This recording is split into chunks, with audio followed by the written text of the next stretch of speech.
You're looking at that camera. Motherhood. She fell from a bunk bed one day sleeping, and there was blood everywhere, and she was still sleeping. 2 children. Daddy. Yes. Wow, 2 times 2 He plus said, 1.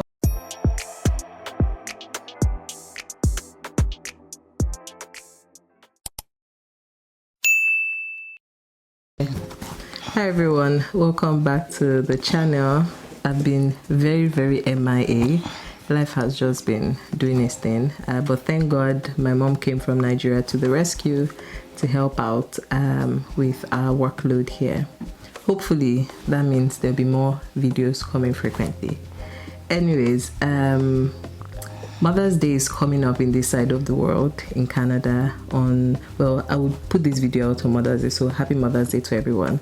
And I just thought, like, what better way to celebrate Mother's Day than to have my Susie baby here. Do you want to introduce yourself? my name is Mrs. Rosalind Bolajoko Fayomi. Bam. What else do you want them to know about you? Nothing more. Nothing more. Okay. Okay, so I just wanted us to chat today about like motherhood, your experience so far. So I'll be asking you a few questions. Yeah, so how old were you when you became a mom? I was 25 years old. 25 years old. Yes. Wow. And you guys, she has been a mother for over 40 years. My first sister, my older sister, or my oldest sister is 40 years old. So what would you say your experience when you became a mom fresh at 25 was? Like, how did you manage to figure it out at that time? It was very tasking, but I was prepared for it. And as I always tell the younger ones, that before you go into marriage at all, you have to be mentally prepared, physically ready, emotionally stable, because it's not an easy task. It's not an easy task at all. So when you say you were prepared, what does that mean? Like, what prepared you? How did you get ready to I become was a mother? ready to receive my children, a child, or my children, because I know motherhood involves caring and nurturing children. So I spoke to myself that you need to be very prepared mentally, physically, for the assignment ahead of you. I spoke to myself before I entered into the something. So it's a lot and of I was like fine. mental work. A lot of mental work, a lot of physical strength, a lot of sacrifices you need to make. You need to prioritize whatever concerns your children above any other thing. Give your best for it, because before I got married, I was a very good sleeper. You guys, I could this sleep. woman, let me just give them context. In school, apparently, then she'll be sleeping like on a bunk bed, and she fell from a bunk bed one day sleeping, and there was blood everywhere, and she was still sleeping. That's how bad of a sleeper she was. Carry on. So I told myself that the assignment you are about to continue requires you to be more at alert. I spoke to myself, and actually my mother was very worried that how will I be able to cope. But because I'd already spoken to myself that the assignment ahead of you requires you to reduce the rate at which you sleep, and God just helped me. I was very prepared for it. Not as bad sleeper as I was before I got married. In fact, my mother visited me and she was so impressed from the comment my mother-in-law made. My mother-in-law told her that I was very good at attending to my baby, that before my baby cries, She will wake up from her room to check me up. The baby will already be on my lap. She was commending me, and my mother opened up to her that it was really a burden, a concern in her heart. But God just helped me. What does being a good mother mean to you? A good mother, raising up children that will make you proud in future, being able to endure and go through so many things for the sake of your children. You must be able to impute so many things in them that you'll be proud of in future, or when you get older, or when those children get older. You must be able to do your best. You must be able to allow the children to read you as a fifth gospel, because children are great mimics. They don't learn through what you speak to them in most cases, but they learn by what they see you do as their parents. So you need to be very, very up and doing. Nice. Okay. Do you recall how your first pregnancy was? Yes. How was it? It was very, very cheap for me. Yes, it wasn't. It wasn't a big deal. It wasn't a big deal. It wasn't a big deal. It wasn't a big deal. I heard about some people throwing up during their early pregnancy. I never had such an experience. Instead, my eating pattern multiplied. I could eat as many times as possible. I could eat as many times as possible. God made it so easy for me to the point that the day I was going to deliver, I thought I had a dysentery. So I went dysentery. Dysentery, just stooling. Okay, so like diarrhea. Diarrhea, something like diarrhea. Okay. So I went to the hospital to complain, and by the time they examined me, I was told that I was in labor. So I was like, is this how labor is? They told me I was in labor already, but I should still go back home. So I went back home, prepared amala, large portion, ate it for yourself, for myself. Yes, had a very large portion of amala. Then just tried, based on what I heard before, that when you are in labor, to help you to be able to go through it with more ease, you can take some walk. So I decided to walk around the village. I was in a village then. So by the time it was few hours after I was told that I was in labor, the labor truly came. But because I had no prior knowledge of what it looks like, I was able to go through it, and within few hours, your baby was my baby came. So what was that experience like when you brought her home? How did you figure out what to do? Did you have help? I will not say I didn't have any help, because as at that time my mother-in-law was up. She couldn't even enter a car for 5 minutes. She would throw up as if she would die, and my mother too was not physically okay. It was just people around where I was that came up to help me. Just as I said at the beginning, that you have to be mentally prepared. I knew all these things, that my mother-in-law may not be available to assist me, neither my mother too would be available. So I just spoke to myself, and based on my previous experiences with people around me, putting to bed, and I always go there to assist them or just watch them. So from watching them, I was able to pick some things on how to handle my own baby. Okay.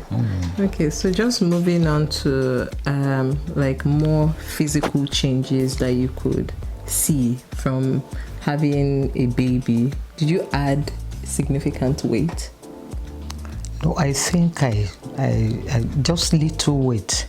Because as at the time I had my first two children, I was still weighing 55 kg. Your first two children? My first two children. I was still weighing 55 kg. Yes, wow. 55. So you didn't experience any body changes that surprised you? No, I wasn't. I've not added much weight since I know myself. You didn't have not any stretch much marks, weight. nothing. No stretch mark. Must be No nice. stretch mark. No stretch. So, had you always planned to have 5 children? Like going into marriage, did you think, "Oh, I want to have 5 children," or were you just going as the Spirit leads? No, I was not just going as the Spirit led me. From the beginning, I love many children. I loved many children. Maybe because of my background, because my mother, we were 6. We are 6 in number.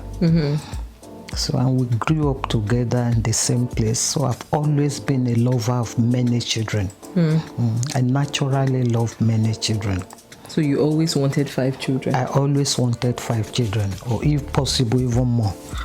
Wow. So now that we are grown, reflecting back, would you say motherhood was easier then, like when we were younger, or now that we're older? I think it's easier now. Okay. Because that's why I said when you are prepared mentally, physically, you'll be able to put in your best. It was stressful initially, but as a good mother, you don't give up. You must talk to yourself that you endure the stress at the early stage so that you can really rest at latter year. Interesting, because I've spoken to a number of women that have been mothers for like quite some time, and they say it's gotten harder now that the children are more grown. Why? Because when we're younger and we're under your care, like under your roof, you have sight to what this person is up to. But now that we're all grown and away, it's almost like you're trusting God, but your worry is on a different level because you don't have, you're not able to see us presently, right? So yeah, that's interesting. I think if God helps you to do your assignment at the initial stage, you will worry less when they are grown up. But if you fail in your assignments at the early stage, you might have problem when they are grown up. Try as much as possible to invest in them your best. I know you've spoken a lot about like being mentally prepared, God helping you, but I'm pretty sure there must have been some challenging times, right? So what would you say was the most challenging time, or has been the most challenging time so far? Okay, as a mother, I think the most challenging period was when Deji was sick. Deji is her favorite child, by the way. People are wondering. When Deji was sick. Brother. Can you see how she didn't even contest that? Deji is her favorite child. She was like, it's not. I don't have any favorite child. You are all very. Deji is your favorite very child. Special to me. And that's why it was the very most challenging. Special, because very special you guys, to me. apparently, I was a sick child too, but it was not challenging for her. But when Deji was sick, when was Deji sick? No, Deji was sick when he was very old. You fell sick as a child. Maybe under 1 year. You were less than 1 year when you fell sick. Okay. Anyways, her most challenging part of motherhood was when her favorite child, Deji aka Deji, was sick. What made that challenging? It was challenging because we were not in the same environment. So it was far away. I was somewhere, he was somewhere. So it was so challenging. So it's like you had to be on alert all the time because you couldn't see him. Yes, I couldn't see him. That's fair enough. What was your first thought when you found that you were pregnant with me? Pregnant with you. Number 4, baby number 4. Baby number 4. Baby number 4. As at the time I was pregnant with you, we're going through some challenges that ordinarily one should not think of pregnancy as at that time. But it just came, and being who I am, the lover of many children, I took it, I received it with joy. Though Daddy was somehow about it, but because, yes, It felt somehow. Yes, it felt somehow. About From telling me that was unplanned. No, not unplanned. At this point in time that we cannot even feed the three other children that were. Why is this happening? So I said, oh, God knows why it happened, and I'm not. I'm not. No, it happened. It happened even at the time of Timmy too, because to him, he wanted just 2 children. Daddy. Yes. Wow, 2 times 2 plus 1. Yes, he said he wanted just 2 children, but me, I wanted more than 2. I told him, since I don't have any medical issue that will warrant me not to have as many children as I want, why will I just have 2? Yes, why will I just have 2? So at the end of the day, we just he had nothing.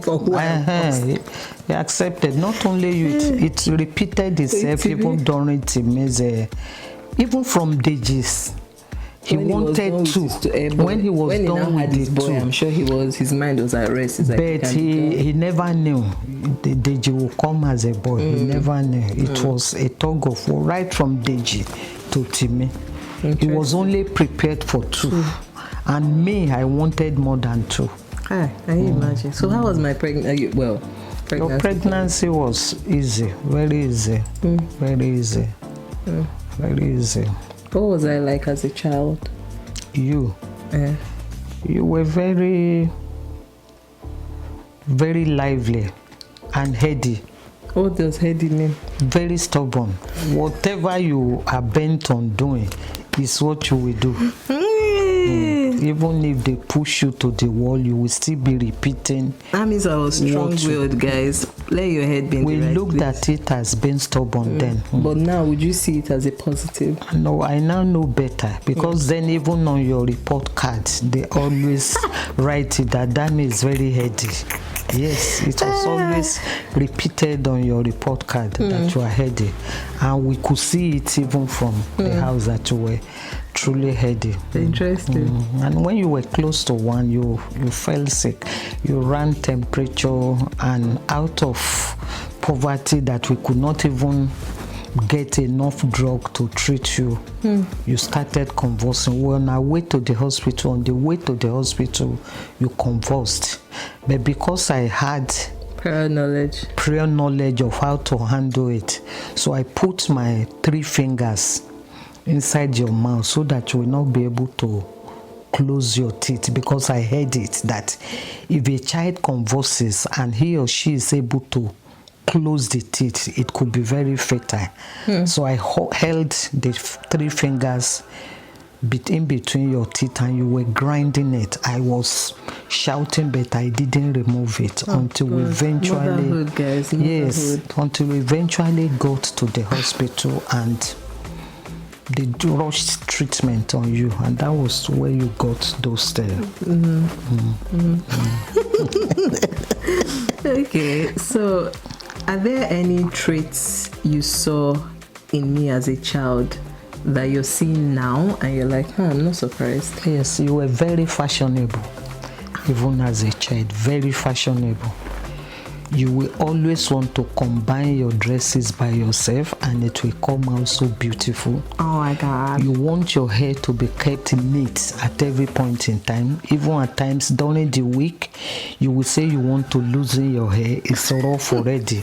But I will just insist that you have to carry it till Saturday, at least once in a week, every week. At times, if it is something like Bob Marley, one might be able to prevail on you to carry it for 2 or 3 weeks. But normal hair, you always want it neat.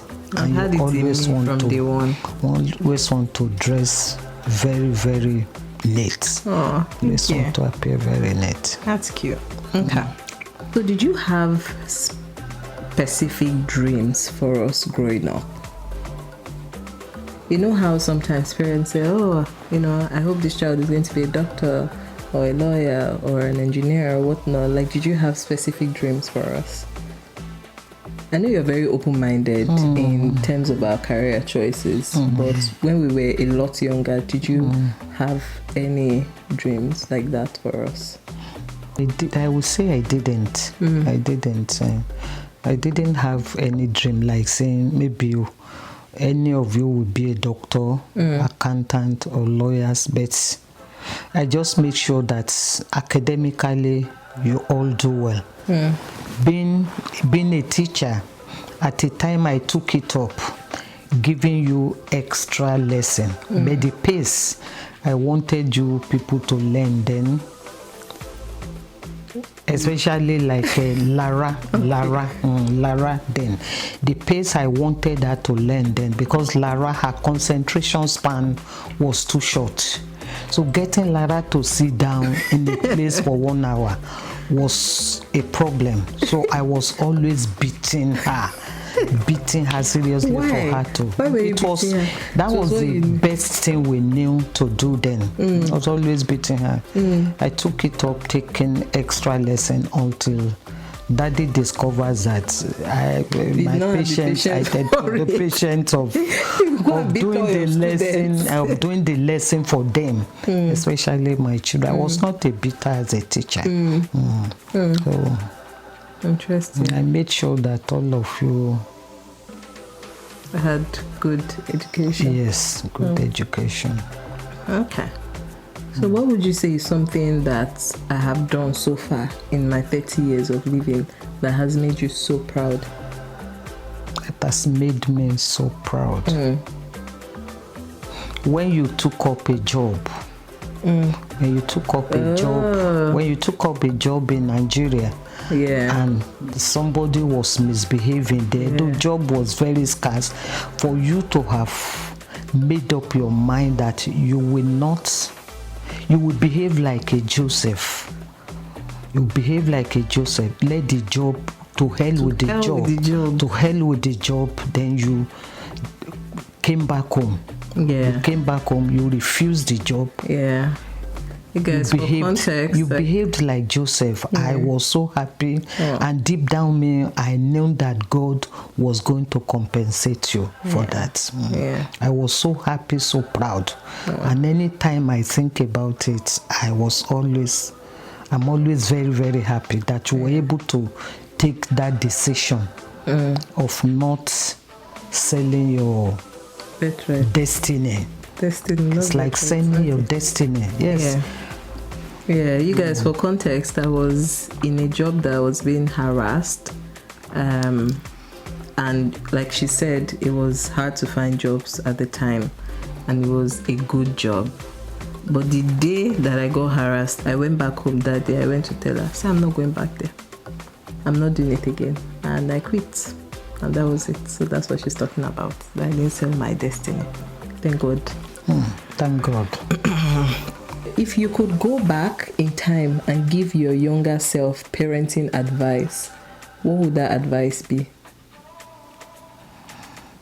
The advice would be you should do less of beating, because beating was just our hallmark. That was the best we knew how to do. I would advise that you should do less of beating. And even if you beat, allow that child to know the reason for the beating. Do more of talking than beating. That's great. That's good. And it's good that you say at the time is what you guys knew. Yes, it's what we knew how to do. With better knowledge now, it's like you know that beating doesn't fix a lot of things. Some children even does worse. So it's just to study your child. The Bible says spare the rod and spoil the child. Yes. So there are sometimes like little spanks here and there, but beating shouldn't be your language of correction or communicating to your child. Yes. Yeah. Yes. Okay. So what's something that you think I have taught you? Something that you have taught me. Yes. You have taught me to be able to say no to anything that is ungodly, even when no man is seeing you. You have taught me to be able to be yourself, remain yourself, in spite of whatever. I love that. Okay. So just to wrap this up, what would you say is the best lesson you've learned from being a mom that you could pass on to new moms or just moms generally? Okay. The best lesson I've learned, just as I said by way of introduction, is that you should create enough time for your children. Give them the best. Correct them when it is necessary. Do not pamper them. Instill in them the right morals. I've learned that if you are able to do that, you will have rest at the evening of your life. I know of parents that didn't do their best early enough, maybe by correcting and putting the children right. There is a saying that in the scriptures, Proverbs 22:6, that when you train up in a child in the way he should grow, when he's old, he will not depart from it. So it is better to do it early and do it properly. Give it what it takes. Just as I always advise the younger parents that they should do the right thing at the right time. Okay, it's nice. Just to add to all that Mommy has said, whilst you're putting all of this effort into raising your children right, I would also add that you shouldn't lose yourself as a human being in the process of it all. Yes, prioritize your children, but the same level of prioritization you give to your children, also prioritize yourself as a mother, as a human being. Yeah, that's my 2 cents to that. Thank you. Thank you very much. Thank you so much. Happy Mother's Day, Mommy. Thank you. I appreciate you for everything you do, for all the labor of love that you put into us. Even coming to Canada, that is being a mother. Like, she left all she was doing to come and take care of her child. So I appreciate you, and I pray that we all continue to make you proud. Amen. And you live to reap the fruit of all your labor. Amen. Happy Mother's Day. Thank you. Thank you, Coco. My own child is sleeping, so he cannot wish me Happy Mother's Day. Thank you, Coco. Yeah. All right, guys. If you enjoyed this video, please don't forget to like, share with every woman in your life, those that are moms, those that are anticipating to be moms. Yeah, and please comment as well. Happy Mother's Day. Bye. Thank you. Bye.